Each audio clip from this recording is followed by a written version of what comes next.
plays that I wrote. Okay. And so it will be a whole collection, and the name of the whole piece is A Twisted Love.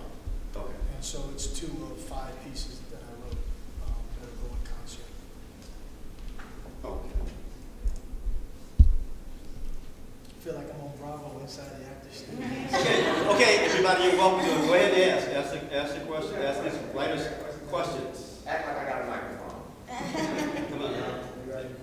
Okay, what happens to the gentleman after this, after his life is saved? That's a good question, Stan Sellers, wonderful writer. I don't know. My initial response would be he enjoys life a little more, enjoys the flowers, as it were. Maybe he can find his way back into competing again. But I think more the deeper answer is he begins to appreciate life a whole lot more. We'll go with that. How about that? Is that good? Yeah. Okay. Yes, ma'am. Was the One Night Stand play, was that based on life or? No, ma'am. No, ma'am. I have had an interesting life, but it's not that interesting. And she's looking at me like she doesn't believe me. That was really Interestingly enough, I had a conversation with one of the cast members, and she said something similar to that happened to 2 people who were cousins. They fell in love, they were having a child, and they found out after the fact that they were directly related. I just looked for something that would be a real twist. That was a twist. That was a twist. Some of us got it for others. Yeah, I heard it. Yeah. And I appreciate your gasps. And I appreciate your Lord. I appreciate it.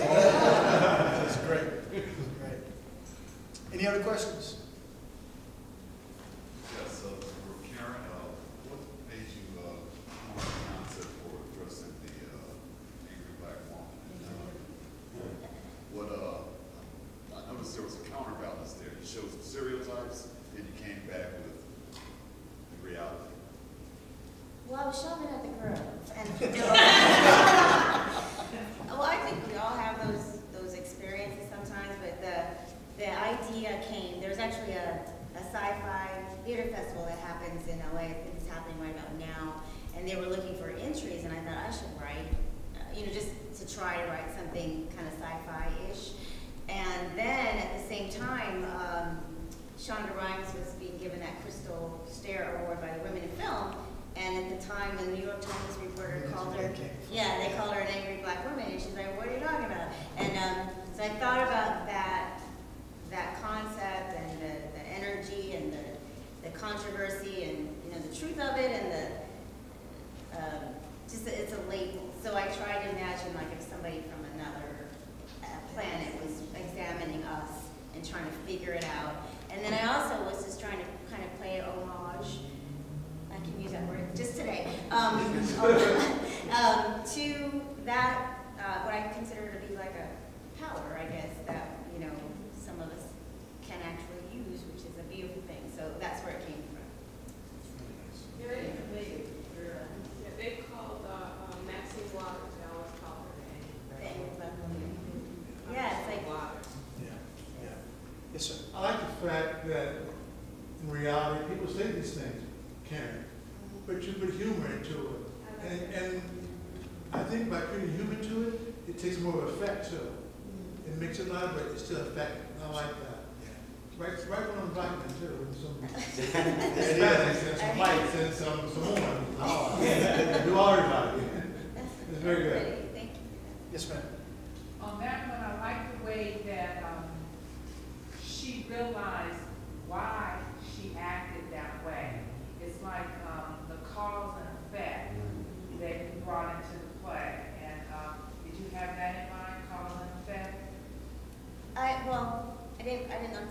I didn't know if I called it cause and effect, but I wanted to, because, like say somebody like Maxine Waters, if they are indignant about something, or, there's some righteous anger in some situation, it's like, okay, why do we have to go off from time to time? Or, when you go to the nail salon and you get kind of dissed and you like, you don't want to have an attitude, but you got an attitude because they ignored you or whatever. And so I did want to put that, without getting, hopefully, not too, you know, heavy-handed or whatever, preachy about it, but it kind of explained. Sometimes we do go off, and that's why, because we're living with this sometimes on a daily basis. So yeah, I did want to thank you. Yes, sir. And the first one you did, Yes, sir. how would you resolve that? The brother and sister? Uh-huh. I have no idea. Yeah. Is that the one that's in 3 parts? No, that's not in 3 parts. Yeah.